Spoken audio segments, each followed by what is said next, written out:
안녕하세요, 랜드북팀의 류상호입니다. 오늘의 주제는 바로 겨울철에 여러분들이 집안에 놓으면 좋은 건축, 공간, 환경용 전자기기 세트 한번 말씀드려 보려고 해요. 전자기기만큼 전자기기 좋아하시는 분들, 그 다음에 공대 감성이 충만하신 분들 아마 이 영상 보시면 되게 재밌을 겁니다. 일단 요거 여러 가지가 있는데 가장 여러분들이 흔히 볼 수 있지만 아무도 모르는 그런 게 하나 있거든요. 그게 전열 교환기라고 있습니다. 이 전열 교환기가 뭐냐 하면 쉽게 말해서 그냥 내부와 외부의 공기를 서로 교환해주는 기계예요. 이게 어디에 설치되냐 하면 여러분들 신축 빌라 중에 좀 세대수 많고 좀 큰 신축 빌라 있죠. 이제 전문적으로 들어가면 연면적 500제곱미터 이상의 공동주택에는 모두 다 의무 설치 대상입니다. 그렇기 때문에 신축 빌라 좀 큰 데랑 그 다음에 요즘 지어지는 신축 아파트에는 전열 교환기가 필수로 들어가게끔 되어 있어요. 다만 이제 아무래도 이거 시공하시는 분이나 설계에 반영하시는 분이나 전열 교환기에 대한 중요성을 그렇게 잘 모르기 때문에 그분들도 그냥 제일 싸구려로 넣고, 그리고 실제로 들어가더라도 입주자분들이 이게 있고 이걸 어떻게 써야 되는지도 몰라요. 그리고 심지어 저희 팀 아까 아이디어 회의하다가 나왔는데 이게 공기청정기와 똑같은 거 아니냐라고 물어보시는 분도 있더라고요. 요거에 대해서 오늘 한번 좀 더 깊게 말씀드려 볼게요. 이 전열 교환기는 아까 말씀드렸다시피 내부의 공기와 외부의 공기를 교환을 해주는 겁니다. 그래서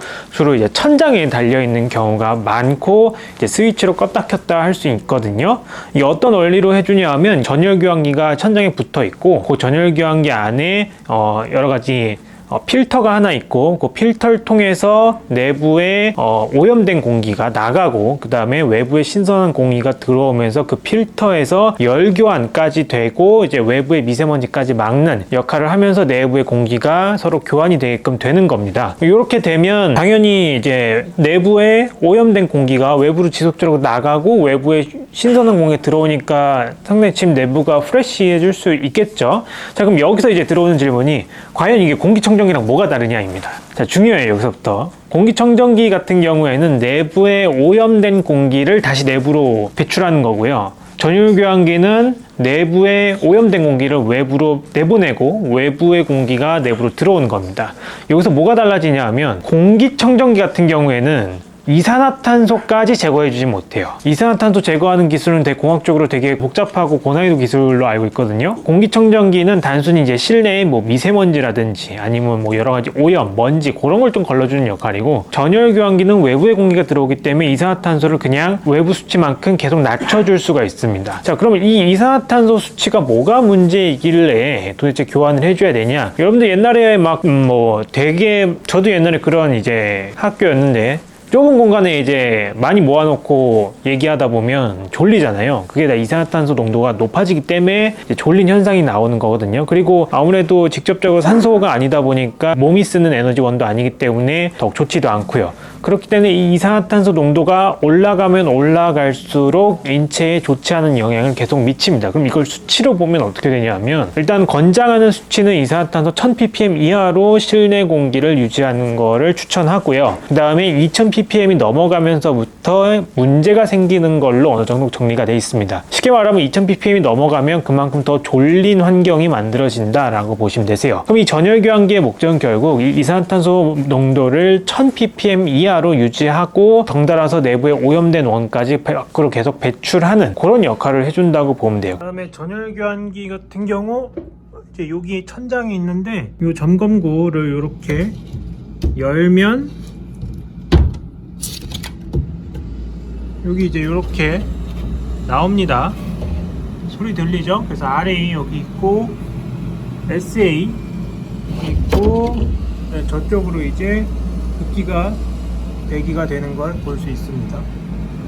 이쪽으로 이제 이 관들이 이렇게 지나가는 거 보이실 거예요. 전열교환기가 설치된 집을 보면 천장에 이제 급기가 되는 부분이 있고 배기가 되는 부분이 있는데, 급기가 되는 부분은 주로 이제 거실의 한가운데, 뭐 방의 한가운데 뭐 이런 데서 되고, 배기가 되는 부분, 더러운 공기가 나가는 부분은 주방 위나 화장실 위나 이런 조금 오염물질이 지속적으로 발생되는 부분 위에 배기 구멍이 달려있는 걸 볼 수 있습니다. 그렇기 때문에 이 이산화탄소 수치를 낮추고 쾌적한 실내 환경을 만들기 위해서라도 하더라도 이 전열 교환기는 사실 주택에 필수로 설치돼야 되는 게 맞고요. 비단 연면적 500제곱미터에서 공동주택뿐만 아니라 그 이하의 공동주택, 그리고 단독주택, 다가구층 이런 데도 모두 다 설치되는 게 맞고, 뭐 가능하다면 사실 근린생활시설 같은 데도 설치되는 게 좋기는 합니다. 그렇기 때문에 한번 여러분들 집에 전열 교환기가 있어도 안 쓰시는 분들 굉장히 많거든요. 그래서 꼭 한번 써 보시기를 바라고, 그리고 그거 필터 같은 경우에는 한번 사용하기 시작하시면 3개월에 한 번 정도는 갈아주시는 게 좋습니다. 그리고 네이버 스토어팜에 들어가시면 전열 교환기 필터 치시면 굉장히 많은 거 나오니까요. 어제 필터 성능 뭐 다 거기서 거기입니다. 그래서 그렇기 때문에 그냥 적당한 거 사서 끼우시고 계속 사용하시기를 권장드릴게요. 참고로 저희 집 같은 경우에는 제가 맨날 아침에 일어나서 하는 게 이 이산화탄소 수치가 얼마인지 보는 겁니다. 보통 저희 집 일어나면 한 1500ppm 돼 있거든요. 그래서 환기장치 틀고 나와서 집에 들어가면 400ppm 정도로 낮아져 있어요. 물론 요거는 자연 상태, 400ppm 정도가 자연 상태이기 때문에 그 정도 수치를 목표로 지속적인 환기 해준다고 생각하시면 될 것 같습니다. 자, 그럼 이 이산화탄소 수치를 어떻게 과연 측정할 수 있느냐?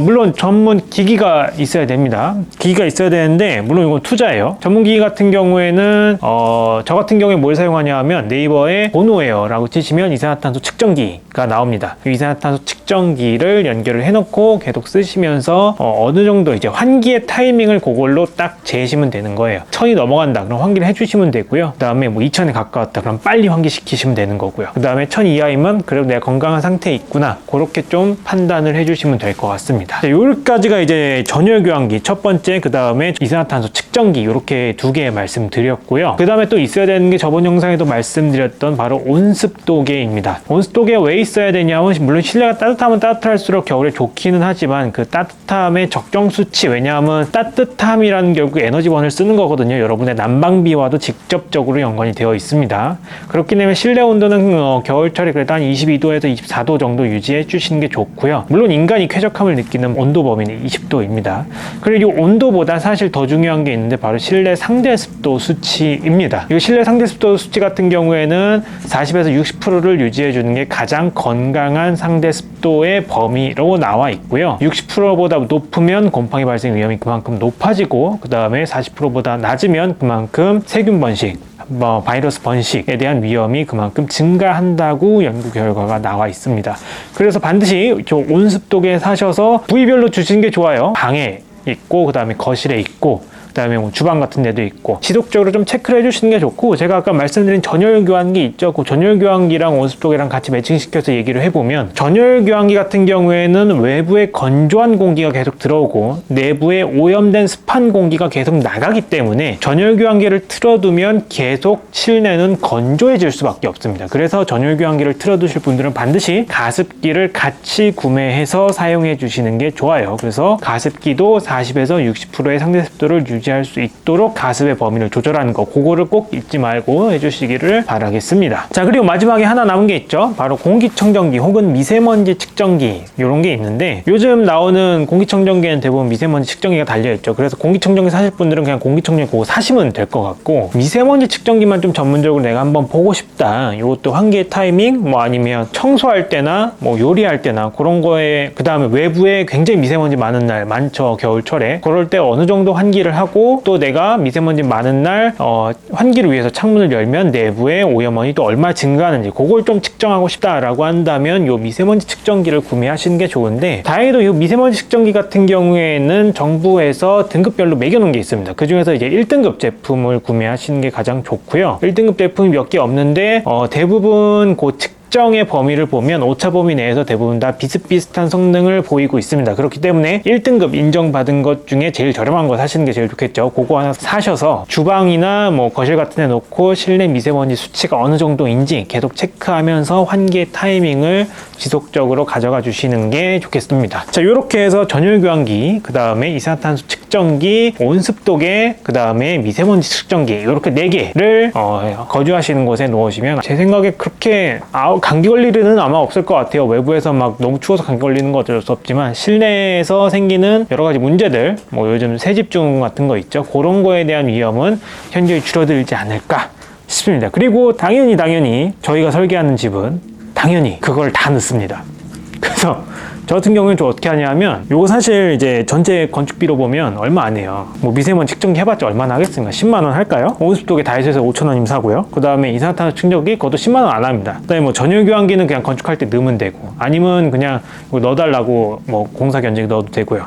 요거는 아주 훌륭한 입주 선물이다. 이렇게 보시면 됩니다. 실제로 저는 입주 이제 예정이신 실거주 하시는 부분이 있죠. 뭐 상가주택 같은 경우 최상층에 실거주 하시는 부분이나 아니면 단독주택 사시는 분들한테 입주 선물로 요거 드리는 거 가장 강추합니다. 그만큼 실내 환경에 대한 환경이 굉장히 중요해지고 요거를 이제 좀 더 과학적이고 공학적으로 측정을 해서 내가 어느 정도 건강에 대한 수치를 숫자로 볼 수 있는 상태에서 실내 환경을 조절하는 게 의미가 있지, 단순히 건조하다고 해서 가습기 사고 단순히 이제 모기 메인다고 해서 미세먼지 측정기 사고 요거는 의미가 없잖아요. 그렇기 때문에 요게 어느 정도의 건강 범위로 들어오는지 각각의 기기 측정을 통해서 여러분의 건강한 실내 환경 만들기를 바라겠습니다. 저희는 오늘 여기까지 진행하고요. 뭐 더 궁금하신 사항이나 뭐 그런 거 있으면 저희 댓글로 남겨주시면 답변 드리겠고, 저희 랜드북 채널 좋아요, 댓글, 구독, 알림 설정까지 부탁드릴게요. 저희는 다음에 더 좋은 컨텐츠로 찾아오겠습니다. 안녕!